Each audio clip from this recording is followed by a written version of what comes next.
In this video, I want to help you eliminate your fears of starting a business so that you can commit and get started today. Quickly, before we get started, my name is David Michelsen. I spent 5 years in business school wanting to learn how to start a business, not feeling like I learned anything about starting a business. So I started this business and I've made it my mission to make entrepreneurship available to everyone. And so right now I help aspiring entrepreneurs one-on-one. Even if you have no experience, start a business, select an idea, everything, get your first customers, all the way until you get your first $1,000 in 90 days. And so if you want to start a business, that's definitely an easy way to get started. And now before we dive into eliminating your fears, let me know in the comments what you guess are the things we need to focus on in order to eliminate your fears. Write just one thing, spend 1 or 2 minutes, and then continue. If you guessed correctly, you said eliminating your fear of success.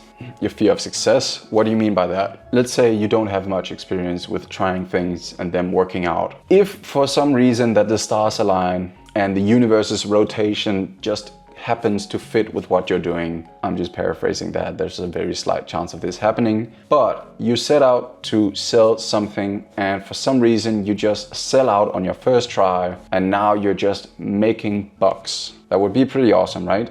And so on one hand, you've kind of already reached one of the goals of why you probably got started. But you might now find yourself in a situation where you suddenly feel this intense burden of responsibility because you are now accountable for delivering your service or your product to all of those people. But also, what do you do at this point? You can almost feel strangulated because you might not know how to progress or advance from here. First of all, isn't that just already incredible? But let's say it's scary and you're kind of on the fence. So do I really want this outcome or not, right? Okay, let's imagine this happens. You're sitting in your office chair and you're thinking, I've suddenly made this money and now either I have already delivered my product or my service, I've collected the money, what do I do now? Now I suddenly have money, I have potentially people that depend upon me, I have structures I need to fulfill on. Before all of that gets to your head and you completely overwhelm yourself, remember,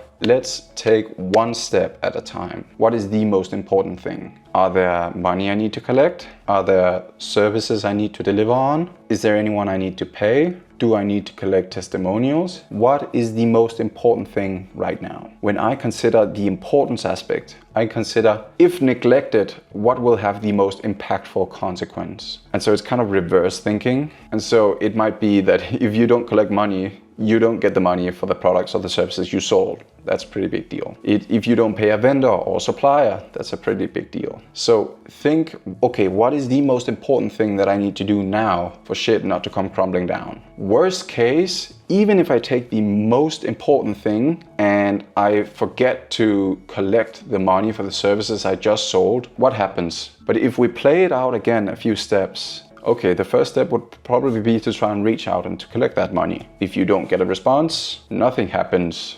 Do I die from that? No, actually, what happens is that my situation would be exactly the same as it is right now. Now, it might not feel good, but I'm still here.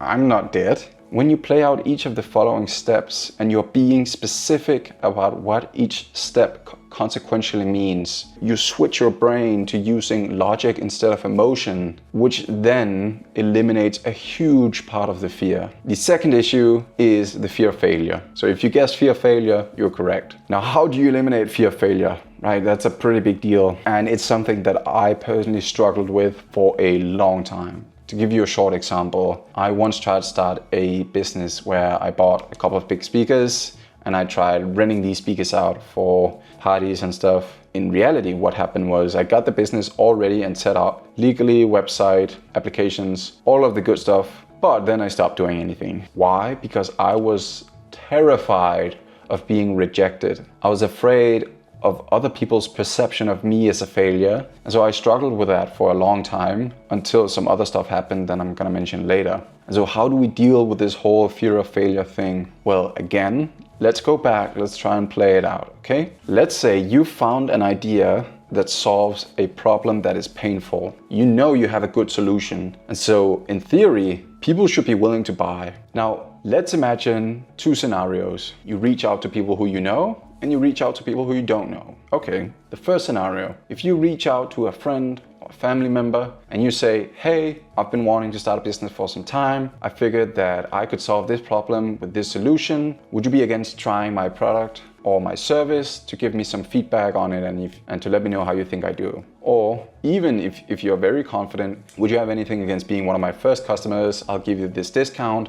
I'd love to get your feedback on it. If you say that, you might be like, ooh, I don't know about that. I'm not sure, because that seems terrifying, because what if they say no, and how do other people perceive you because of that? Again, let's play it out, because that's a fear I had, so I know exactly what it feels like. If you do that and someone says no, the only thing that means is that you were in a certain situation, you tried to exchange either a product or a service for either testimonial review or for money, and the person said no, meaning you still are in exactly the same situation. Nothing has changed, nothing. But let me ask you, if the person says no and is being respectful and probably even encourages you for trying, but it might not be for them, is that horrible? No, it just means you got some feedback on what type of customer might not be the right one for you. And now you've just learned. Now the second outcome is that you ask them and they say no. And for some,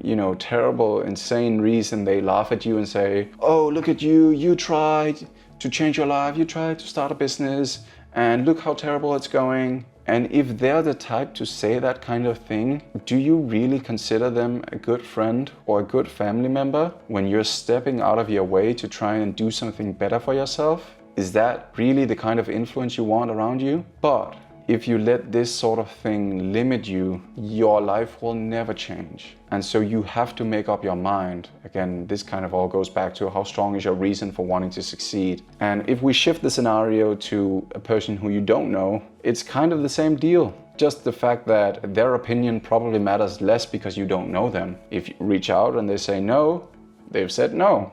Who gives a shit? You're in the same situation. If you reach out and they say, yes, that's awesome. Now you've sold something or, delivered and gotten a review or whatever. But there's no actual downside because your situation does not change when you get a rejection. And so besides making that mental shift, I want to give you two solutions to eliminating your fear and committing yourself to starting. The first solution is changing your expectations and understanding that you are not going to win or get the results you want without failing. You will only get it through failing. And what do I mean by that? Well, when you don't have any experience, the only way that you can find the right path is to try something. And when you try something, you either find out that you were correct in your hypothesis of what was going to happen, or you were wrong and you didn't get the outcome you thought you were going to get. And at some point, you just happen to go down the right path, and then you find out what it takes to be successful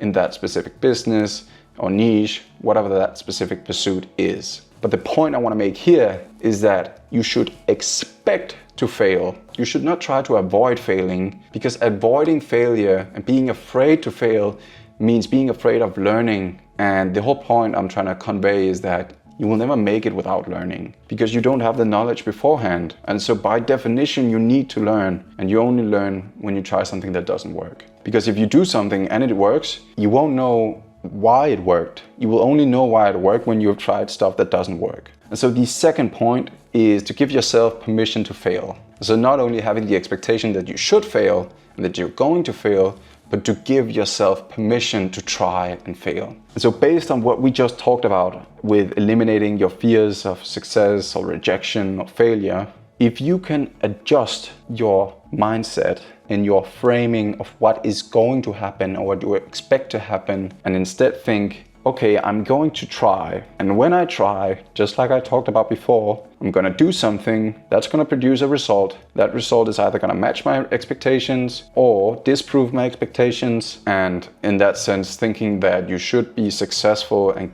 reach that goal within your first try or your second try or your third try. If instead you think, okay, I'm just going to do inputs and change the inputs over and over and over until that specific input is going to produce the output that I want. I'm just going to try and learn and try and learn and try and learn over and over and over until I've learned sufficiently enough that I make the choice that then turns into the right outputs. So I know it sounds kind of anal, and I know it sounds kind of simple, and you might sit there thinking, but is that really it? Like, don't you have, I don't know, some magic spell or pill that I can use or take so my life just fixes itself and suddenly I'm just sitting here with a profitable business and everything is wonderful? But you know, I'm afraid to tell you that that sense of entitlement is not going to get you any of the results that you probably want being interested in starting a business. And so it is okay if you're not willing to accept that you have to fail in order to get the results you want. But in my eyes, if you're not willing to accept that,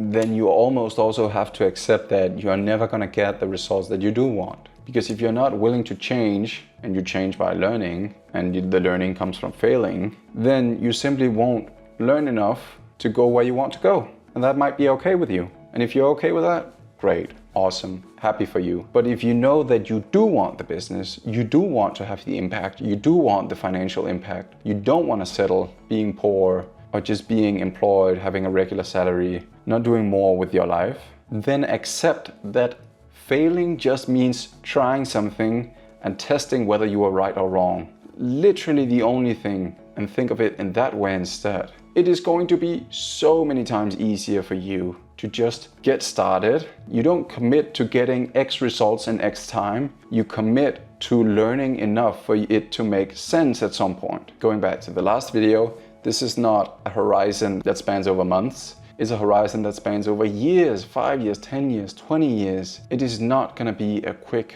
and easy fix. Those expectations are not gonna get you anywhere. But if you're okay with just starting and taking one day at a time, even working on this besides your other job, but doing whatever you can with the extra time that you have, one day at a time, trying something, having a result, might be what you expected, might not be what you expected, then you adapt from there, you try again, and you repeat that cycle as many times and as quickly as you can. If you don't stop, it is unreasonable that you won't get the results you want. It is just that most people quit because they didn't get the results soon enough. They viewed failure as some definitive answer that prevents them from being successful, or they were simply just not willing to pay the price or the sacrifice of what it takes. And so it is your choice. If you know you want to start a business, if you know you want more in this life, I want to remind you, I have a free course which you can find in the description. There is no upsell, there is no commitment or anything. It is literally just pure free stuff and pure value. I've spent a lot of hours making this course and program as actionable and useful and concrete as possible. So you know what to do, you know how to do it, you know why you do it, and you get examples of what to do. All the way from choosing your idea, to getting started, to creating your offer, to creating a lead magnet and a guarantee, to using scripts to reach out to get your customers, to get experience and then get paid. All of that stuff, it teaches you how to do those things. Because I just want you to succeed. And then if it's terrible, please let me know. I would love to know. I don't need anything from you from taking the free course or the program. It is just there for you to succeed with it. And the more you immerse yourself in the community and involve yourself and help other people and ask questions, the more successful you're gonna be. And so I'm excited to see in the comments if you were right about what kinds of fear to eliminate and how we were gonna do it. As always, of course, thank you for watching. Please subscribe if you found value in this video. Trying to reach the 1,000 subscribers. Any kind of help is greatly appreciated. As always, of course, thank you for watching and stay disciplined.